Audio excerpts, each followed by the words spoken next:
खूबसूरत सी बनैली जैसी डर्बी जैसी आप टेल लगवा सकते हैं।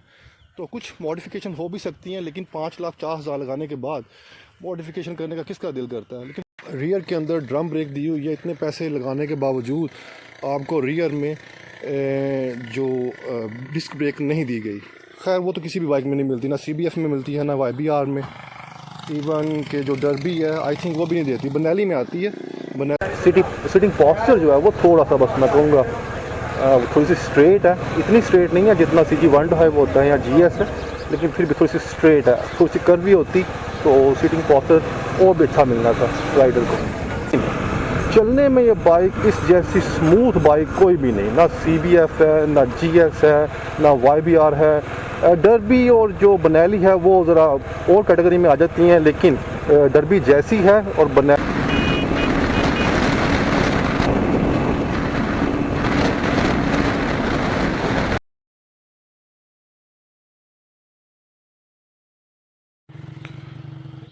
अस्सलाम वालेकुम। आज आपके लिए लेके आए हैं सुजुकी GR 150 का रिव्यू।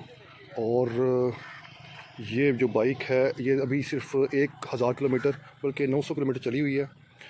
तो आज की तारीख़ में इस बाइक की प्राइस हो चुकी है 5,04,000 रुपये।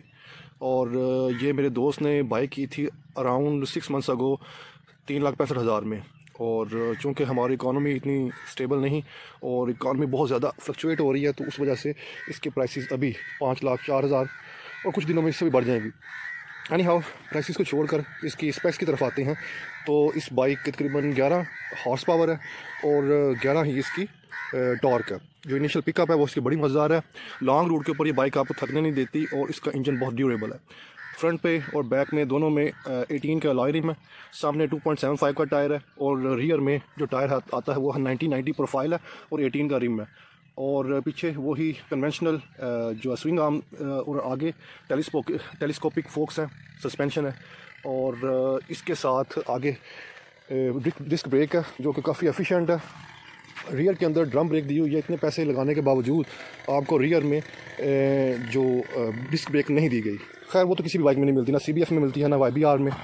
इवन के जो डर्बी है आई थिंक वो भी नहीं देती, बनैली में आती है, बनैली में आपको मिलती है। खैर इसके अलावा इसके जो मीटर है वो एनालॉग है, डिजिटल मीटर भी नहीं है आपको मिलता 5,04,000 में। लेकिन ऑप्शन सारे हैं। असेंबली के अंदर राइट में आपको मिलता है किल स्विच मिसिंग है, बाकी इसका इग्निशन जो सेल्फ स्टार्ट का है वो लाइट्स हैं, ठीक है। और इस तरफ लाइट्स जो डिम है और लाइट को कम और ज़्यादा करने के लिए लेफ़्ट राइट इंडिकेटर्स हैं, हॉर्न है। अगर एनालॉग मीटर पे आएँ तो गियर इंडिकेटर मौजूद है, trip meter, tachometer, odometer, fuel gauge. तो ये सारी एक्सेसरीज़ ऊपर बयान की गई हैं, ऊपर दी हुई हैं। अब अगर बात करें इस बाइक के सस्पेंशन की, तो सस्पेंशन इसका एडजस्टेबल है, बड़ा मज़ेदार है, बाइक आपको थकने नहीं देता। इवन की जो सीट्स हैं उसकी बहुत कंफर्टेबल है। सीट जो है वो सॉफ्ट बहुत है, लेकिन वो जो होती है ना एक कर्व होती है जो कि आपकी बैकबोन को दर्द नहीं होने देती। तो वो मुझे सिटिंग पॉस्चर इसका उस तरह से पसंद नहीं जितना मुझे YBR और CBF का पसंद है। वैसे it varies from person to person, I could be wrong. और as far as I am concern for me it works perfectly. Anyhow इसके अलावा जो इसके इंजन के ऊपर ये ब्लैक जो कोटिंग हुई है, पाउडर कोटिंग है, मुझे बड़ी खूबसूरत लगती है। Most of the bikes in Pakistan उनमें सिल्वर जो कलर है वो बहुत प्रीडोमिनेंट है, लेकिन इस बाइक के अंदर आपको इस ब्लैक कलर मिलता है इंजन के ऊपर, और जो कि अच्छा लगता है, बहुत ही खूबसूरत लगता है। और जो फ्रंट के ऊपर जो हेडलाइट्स दी हैं बड़ी खूबसूरत है। एक और इसमें खामी ये है कि अलग से पार्किंग लाइट्स मौजूद नहीं, जैसे कि CBF के अंदर एक डिफरेंट से सेपरेट से आपको मिलती हैं डियर लाइट्स, जो कि इसमें अवेलेबल अनलकीली नहीं है। तो ओवरऑल 5,04,000 के अंदर ये एक डिसेंट पैकेज है। थोड़ा एक्सपेंसिव मैं कहूँगा, लेकिन इकॉनमी चूँकि हमारी इतनी कमज़ोर है तो कुछ कह नहीं सकते। ये आप इसकी बजाय अगर आपकी प्रेफरेंस है टूरिंग, तो फिर आप 3,50,000 में GS ले सकते हैं। 4.5 लाख में अगर आपको खूबसूरत बाइक चाहिए तो वो आपको CBF मिल सकती है, लेकिन इंजन उसका ड्यूरेबल नहीं है, इंजन इसका बड़ा पायदार है। GS जो है वो बाइक बहुत पायदार है, इंजन उसका बहुत पावरफुल है, बहुत ड्यूरेबल है, लेकिन वो दिखने में बड़ी देसी बाइक है और बहुत ही प्रिमिटिव किस्म की उसकी लुक है। तो प्रॉस एंड कॉन्स सब बाइक्स के हैं। इस बाइक के भी अपनी खूबियाँ और अपनी खामियाँ कि लुक्स वाइज अच्छी है, लेकिन इतनी अच्छी नहीं है जितनी कि वो प्राइस डिमांड करते हैं। अभी आप टेल पे ही चले जाएं तो बैक फेंडर देखें ऐसे जैसे 18वीं सदी का ये बैक का फेंडर है। तो लेकिन फिर भी एनी हाउ इसको आप रिमूव कर सकते हैं और करके खूबसूरत सी बनैली जैसी डर्बी जैसी आप टेल लगवा सकते हैं। तो कुछ मॉडिफिकेशन हो भी सकती हैं, लेकिन 5,50,000 लगाने के बाद मॉडिफिकेशन करने का किसका दिल करता है। लेकिन फिर भी ओवरऑल बहुत अच्छा पैकेज है, अच्छी बाइक है। और इसकी जो वैल्यू फॉर मनी है, अगर आप आज की तारीख में बेचना चाहें तो ये बाइक आप 4.5 लाख की बेच सकते हैं। वैसे सबसे बेहतर ये होता है कि आप इस तरह की बाइक्स को, चाहे CBF है, चाहे GR है, चाहे GS है, कोई भी डर्बी है, वैगो है, इन तमाम बाइक्स को चलाया लगाए लें तो वो आपको बड़ी इकोनॉमिकल पड़ती हैं। यानी कि 2020-21 मॉडल लें तो वो आप नए 125 की प्राइस में इसको ले सकते हैं, और उसकी प्राइस फिर गिरती भी नहीं। वो फिर आप फॉरएवर आपके पास रहे, तब भी आपने उसमें 5-10 हज़ार डाल के आप नई बाइक उसमें एक्सचेंज कर सकते हैं। खैर, ये छोटा सा हमारा रिव्यू था इस बाइक के बारे में। आई होप कि ये आपको पसंद आया होगा। अगर आपको हमारा चैनल और हमारी वीडियोस पसंद आएँ तो इसको सब्सक्राइब कीजिएगा, लाइक कीजिएगा, और रिजवान क्लियर को इजाज़त दीजिए। जज़ाकुमुल्लाह खैर, अस्सलाम वालेकुम। 5,04,000 में ये ओवर प्राइस की साउंड होती है, लेकिन चलने में ये बाइक इस जैसी स्मूथ बाइक कोई भी नहीं। ना CBF है, ना GS है, ना YBR है।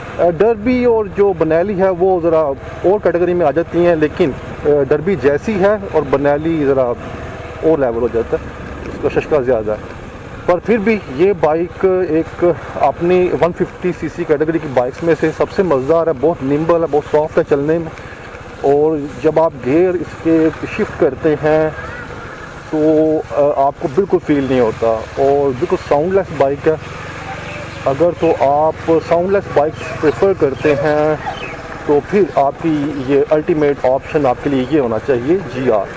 और अगर आप साउंड के मद्दा हैं, आपको वही नॉस्टैल्जिया चाहिए, CG 125 वाला खड़ाक चाहिए, ठक ठक ठक ठक, जिसका मैं भी मद्दा हूँ, ऐसी बात नहीं, लेकिन वो उस चीज़ का मज़ा आता है 2, 3, 4 किलोमीटर तक। अगर आप राइड करते हैं तो फिर आप कहते हैं ठीक है, लेकिन अगर आप लंबा कहीं टूर कर रहे हैं या फिर आप बिज़नेस या काम के सिलसिले में, जॉब के सिलसिले में आपको ज़्यादा मूव करना पड़ता है, तो फिर बहुत मुश्किल हो जाता है आपके लिए ऐसी बाइक को। क्योंकि OH भी इंजन होता है इसका, इंजन जो है